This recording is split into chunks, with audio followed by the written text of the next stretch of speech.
Let's go to the last paragraph, which touches on what David Ignatius and I have been talking about the last couple of weeks.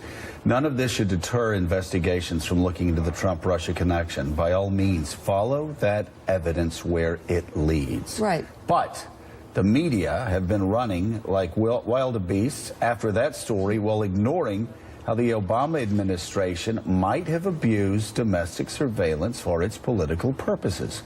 Americans deserve to know the truth about both. Ron Fournier. I could not agree more. Look, we have two stories that are connected with hypocrisy all around. Right.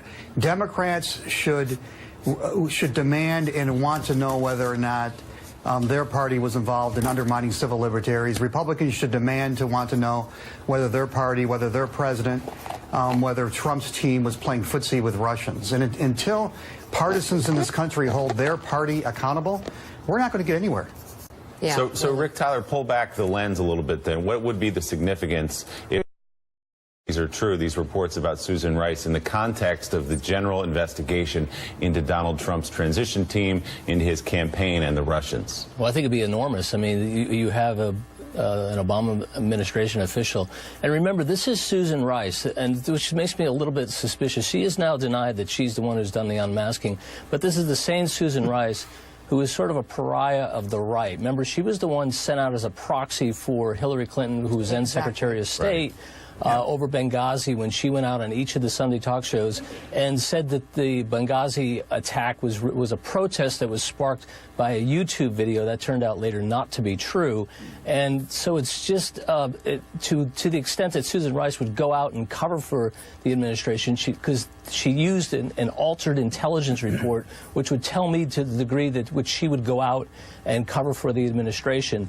I still think it looks like President Trump was not, or President-elect Trump was not surveilled, but in fact was caught up in incidental collection. She may have indeed gone and unmasked those names. That should be concerning to everyone. It should be. And you wonder what would lead to that. I mean, was it a kind of an arrogant entitlement because Hillary lost and they just couldn't get their arms around it and they felt entitled to do these things? Or what was it? What was the impetus for this? But there is definitely something very wrong here. Well, you had said, I don't think anybody's ignoring this story on this set. Well, certainly not on this set. it's going to be very interesting to see if newspapers want to try to ignore this in the coming days, because certainly the New York Times did today. And the Washington Post, I don't think it's on the front page of the Washington Post. But you said, and you always go to state of mind, right? Yeah. And again, nobody's suggesting any crimes have been committed here, because it's written so generally that you can justify doing this legally. This is just a question of judgment.